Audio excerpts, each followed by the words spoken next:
Bismillahirrahmanirrahim. Alhamdulillah, wassalatu wassalamu ala rasulillah.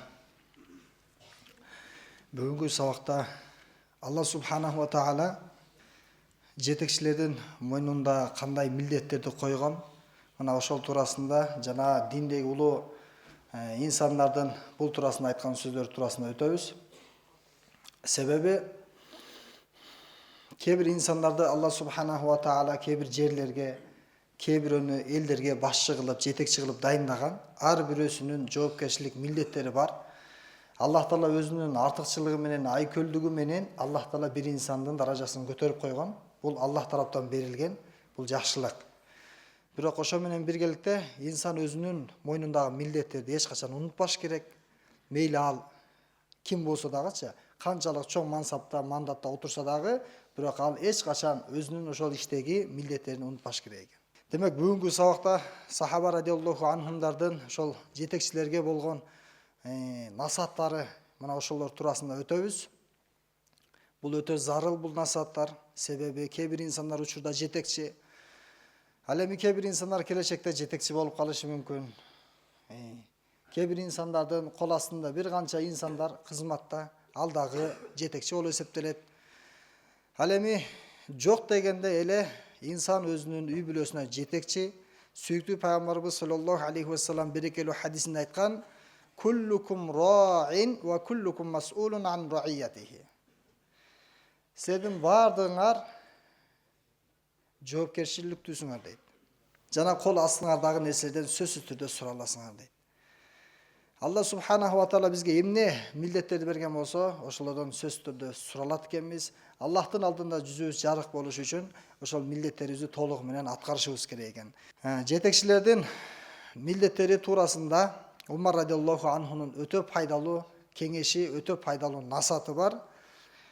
Абдулла ибн Аббас радиаллаху анхума риваят кылат: "Ходамту Умар ибн ал-Хаттаби радиаллаху анху ва кунту лаху хаибан ва муаззиман, фадахалту алейхи зата яумин фи байтихи ва кад хала би нафсихи. فتنفس تنفسا ظننت أن نفسه خرجت ثم رفع رأسه إلى السماء فتنفس الصعداء قال فتحاملت وتشددت وقلت والله لا أسألنه." Ибн Аббас радиаллаху анхума кичинесинен баштап, жаш кезинен баштап пайгамбарыбыз саллаллаху алейхи ва салламдан таалим, тарбия алган улуу сахаба. Мен Умар радиаллаху анхунун кызматчысы болуп дайындалдым. Анын жанында бир канча убакытка чейин чогуу жүрдүм. Мен аябай урматтайт элем. Чын дилимден Умар радиаллаху анху жакшы көрүп, урматтап, бирок ошо менен биргеликте аябай сүрдөнөт болчумун дейт. Күндөрдүн биринде кызмат кылайын деп Умар радиаллаху анхуга кирген элем, ошол учурда ооруп жаткан болчу дейт. Бир маалда Умар радиаллаху анху кыйналып дем чыгарды. Мен ойлоп калдым, Умар радиаллаху анху бул дүйнө менен коштошту окшойт деп ойлоп калдым. Андан соң Умар радиаллаху анху карасам тирүү экен. Анан асман тарапка башын көтөрдү дагы кыйналып туруп дем алды дейт. Анан ошол мезгилде мен жанына бара калдым дагы. Анын кыйналганына карабай, мен андан бир эмне үчүн кыйналгандыгы туурасында сурап алайын деп, анан жанына бардым дагы. "Валлахи ма ахраджа хада минка илля хамун я амирул муъминин." "О амирлердин жетекчиси, сиз ушул катуу кыйналып дем алдыңыз. Бул жөнөкөй дем эмес, бул кайгынын, бул күйүттүн деми го." Дегенде Умар радиаллаху анху айтты: "Ооба. Бул катуу кам күйүттүн деми болчу. Хадал амр лам ажид лаху маудиан." Билесиңби, мен мына мусулмандардын жетекчиси болуп дайындалдым. Пайгамбар алейхисаламдын орун басарымын. Эми мен дүйнөдөн өткөндөн кийин кимди башчы кылып дайындайм ордума? Ушул нерсе мени кыйнап жатат деди.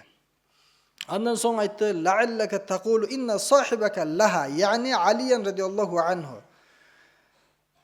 Ибн Аббас, сен балким ушул хилафаттыкка, орун басар болууга Али радиаллаху анху татыктуу деп айтып жүрбө.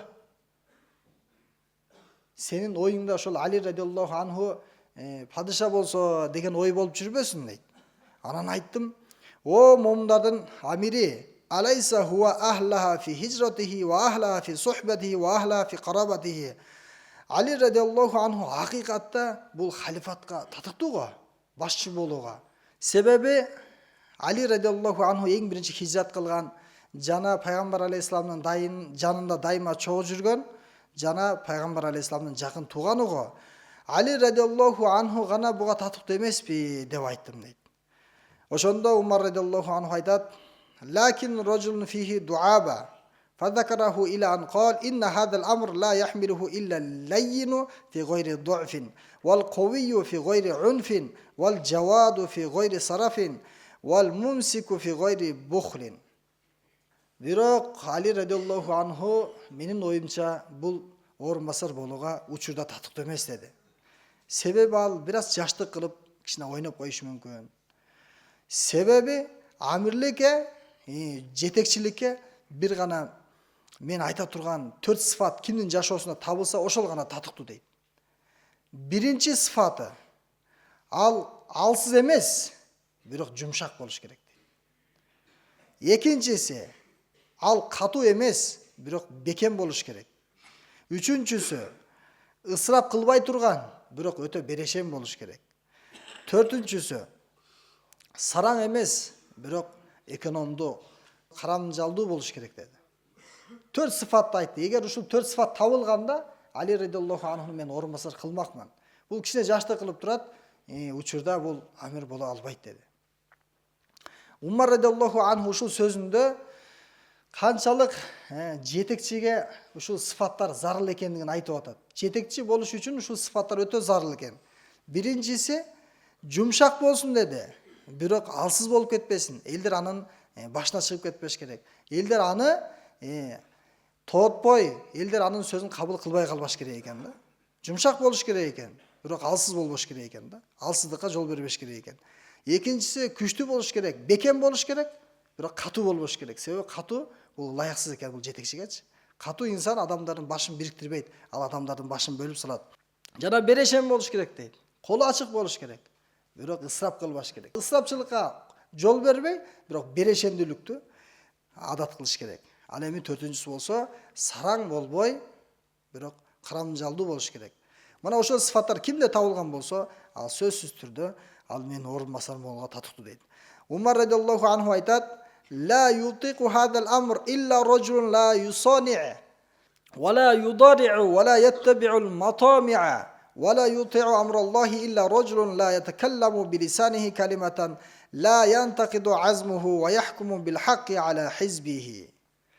Дагы айтар элем, жетекчи болууга татыктуу боло албайт кайсыл инсан бир пайда көрсө дейт.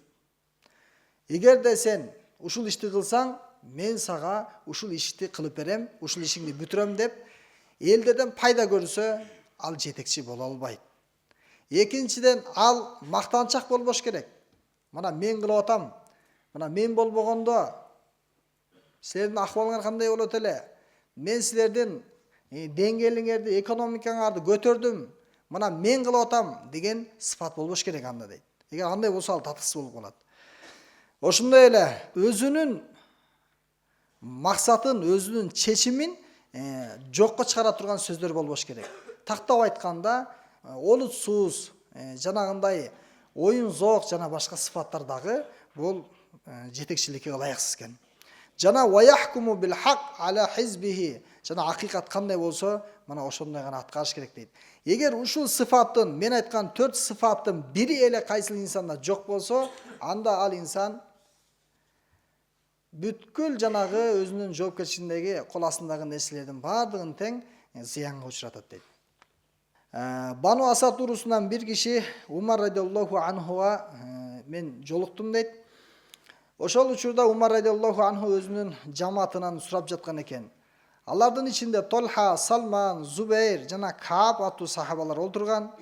Анан инни саилукум ан шайин фа iyyakum an takzibuni fatuhlikuni wa tuhliku anfusakum. Анан өзүнүн жамаатына айтты: "Мен силерден бир нерсени сурайм. Силер жалган сүйлөбөгүлө мага. Эгерде силер менин суроомо жалган жооп бере турган болсоңор, баардыгыңар кыйрайсыңар жана мени дагы кыйратасыңар. Аншудукум биллахи. Алла үчүн мен силерден суранам. А халифатун ана ам маликун. мен пайгамбар алейхисаламдын орун басарымынбы же падышамынбы dedi. Толха жана Зубейр радиаллаху анхума айтат: "Иннака латасалуна ан амрин ма на'рифуху ма надри мал халифа минал малик." Сиз сураган нерсени биз билбейбиз. Халифа менен малик экөөнүн ортосундагы айырманы билбейбиз. Экөө тең ушул жетекчи дегенде эле маанини берет. Бирок анчалык эле айырмалай албайбыз бул сөздөрдү dedi. Ошондо Салман радиаллаху анху бар экен ошол жамааттын ичинде. Ошондо айтты: "Мен бүткүл дене мүчөм күбөлүк берет. Сиз халифасыз, сиз малик эмессиз" dedi.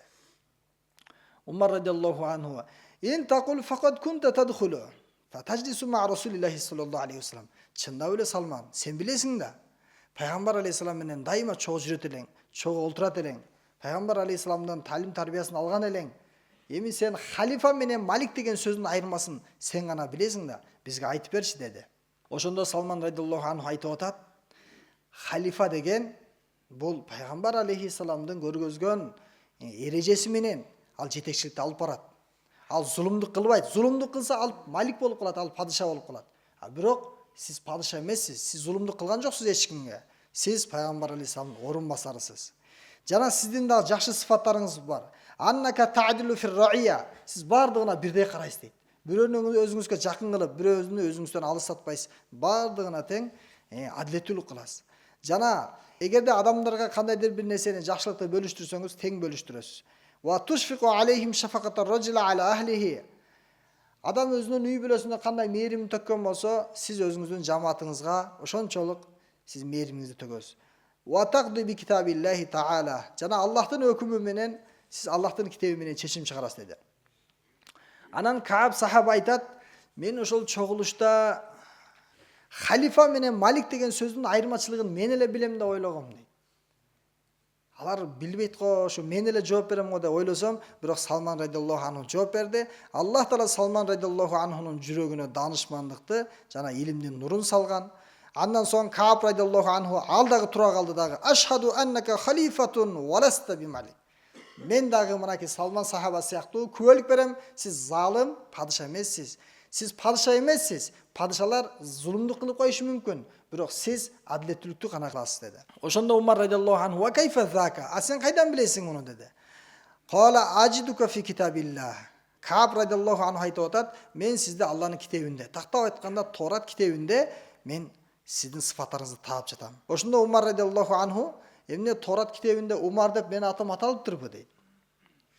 "Жок, сиздин атыңыз аталган жок. Валекин би нa'тика ажидун нубуватан сумма хилафатан ва рахматан ала минхажи нубува." Ушул сөздү эки ирет кайталады. Биринчиден, Торат китебинде жазылган боюнча эң акыркы заманда эң акыркы пайгамбар келет. Ошол пайгамбардан кийин орун басарлар келет. Андан кийин орун басарлардан кийин рахматтар келет. Мына пайгамбар алейхисалам келдиби? Пайгамбар алейхисалам өзүнүн пайгамбарчылыгы менен жетекчилик кылды. Андан кийин орун басар сиз келдиңиз, сиз дагы адилеттүүлүк менен чечим чыгардыңыз. Сизден кийин дагы орун басарлар келет, пайгамбарыбыздын орун басарлары. Алар дагы адилеттүүлүк менен, мээримдүүлүк менен чечим чыгарат. Андан кийин зулумдуктар башталат дейт. Демек, бул сабактан менен биз ар бирибиз өзүбүзгө тиешелүү нерсени алдык окшойт. Бардыгыбыз тең ниет кылайлы, биз жумшак болобуз. Бирок биздин жумшактыгыбыз Алланын өкүмүн бузууга, Алланын өкүмүн аткарбай коюуга алып барбаш керек да. Үй бүлөбүзгө жумшак болойлу. Ошо менен бирге алардын намаздары, алардын амалдары калып кетпесин да. Жана бекем бол дейт, бирок катуу болбо дейт. Эгер катуу болсок, анда сиз менен биз адамдарды качырып алабыз дейденчи. Ошондуктан бекем болуш керек экен. Ар ким өзүнүн ишине, өзүнүн жоопкерчилигине бекем болуп, так болуш керек экен да. Андан кийин берешен болуш керек дейт. Биз берешендүүлүктү өзүбүз үйдөгүлөргө, кол астыбыздагыларга үйрөтүш керек. Кээде ошолордун колу аркылуу, кээде ошолорго берип, мына ошол жакшы ишти кылып кой деп биз аларга талим тарбия беришибиз керек экен. Берешендүүлүккө. Бул жоопкерчиликтүү жетекчи инсандардын сыфаты экен. Анан эгерде ысырап болуп жаткан болсо, биз ысырапка жол бербейт экенбиз. Биз эконом кылып, үнөмдөп, биз туура жолду көргөзөт экенбиз. Ошондон пайгамбар алейхисалам ал-иктисаду фин нафака нисфул маиша. Жашоодогу сарамжылоо бул жашоонун жарымысы деп айткан. Аллах таала бардыгыбызга ушул амирге айтылган сыфаттардын акыйкатына жетүүгө мүмкүнчүлүк берсин. Рахматыга.